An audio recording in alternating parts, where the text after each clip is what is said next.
Bonjour à tous. Quand on regarde l'humanité aujourd'hui, on voit une diversité absolument incroyable. Des cultures, des peuples, des histoires partout sur la planète. Mais si on pouvait remonter le temps vraiment très loin, on verrait que toutes ces histoires convergent vers un seul et même point de départ. Aujourd'hui, on va assembler les pièces de ce grand puzzle, celui de nos origines communes. C'est la question fondamentale, non? D'où est-ce qu'on vient? Pendant des milliers d'années, la réponse c'était le domaine du mythe, de la légende. Mais aujourd'hui, la science nous raconte une histoire peut-être encore plus folle et bien plus documentée. Et ce qui est génial, c'est que cette réponse, elle ne vient pas d'un seul indice, mais de tout un tas de preuves qui s'emboîtent parfaitement. On parle d'ossements très anciens, déterrés du sol, mais aussi de l'histoire qui est cachée au plus profond de notre ADN.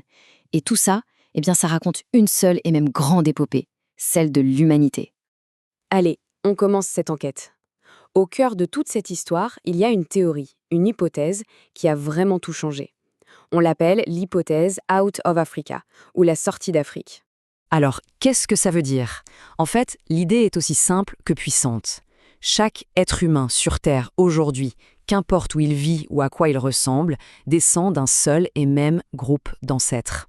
Et ce groupe est apparu, a évolué et a commencé son incroyable voyage depuis le continent africain. Bien sûr, une théorie aussi audacieuse, ça a besoin de preuves solides. La toute première, elle nous vient directement de la Terre. Ce sont les fossiles. Écoutons un peu ce que les os de nos plus lointains ancêtres ont à nous dire. C'est un fait assez simple. Quand les paléontologues cherchent les toutes premières traces de notre espèce, Homo sapiens, le résultat est sans appel. Les plus vieux fossiles qu'on ait jamais trouvés, ils proviennent systématiquement d'un seul et même continent, l'Afrique. Et leur âge? Tenez-vous bien. Environ 300 000 ans, c'est juste énorme. Pour mettre ça en perspective, c'est bien avant que notre espèce ne laisse la moindre petite trace sur un autre continent. Notre histoire, elle a vraiment commencé là, il y a 300 000 ans. Et ces preuves, elles ne viennent pas d'un seul endroit, mais de plusieurs régions du continent, que ce soit en Éthiopie, au Kenya ou jusqu'en Afrique du Sud. Mais le point le plus important, le voilà. Absolument aucun fossile d'Homo sapiens aussi ancien n'a jamais été trouvé ailleurs sur la planète.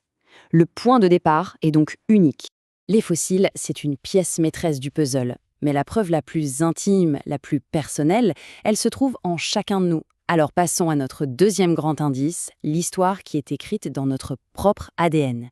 Pour lire cette histoire, les scientifiques ont un outil incroyable, l'ADN mitochondrial.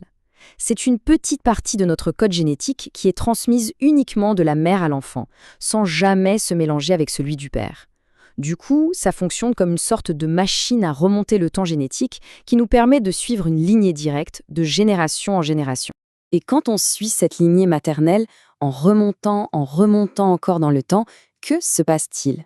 Eh bien, toutes les branches de l'humanité finissent par se rejoindre en un seul point. L'analyse génétique confirme ce que les fossiles suggéraient déjà.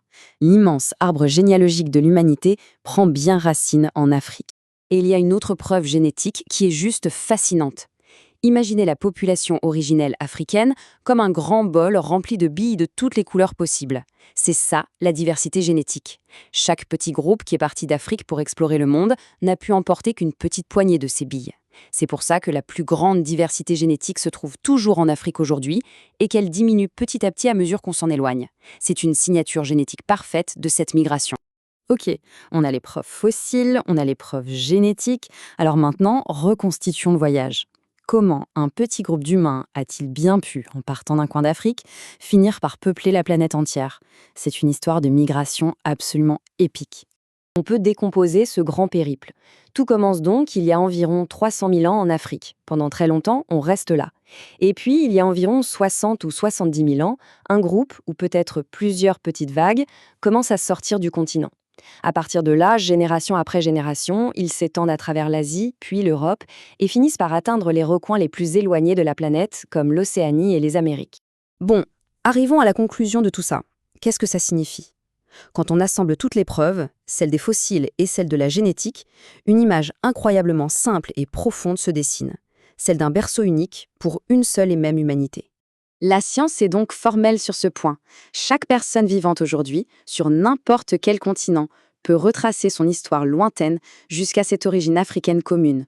C'est le socle de notre histoire à tous, une histoire partagée. Et ça, c'est un point vraiment essentiel à comprendre. Les différences physiques qu'on peut observer aujourd'hui, la couleur de la peau, des yeux, etc., ce sont des adaptations très, très récentes à l'échelle de notre histoire. Elles sont apparues bien après la sortie d'Afrique, comme des réponses aux différents climats et environnements que nos ancêtres ont rencontrés au fil de leur long voyage. La science nous révèle donc un point de départ commun, un berceau unique.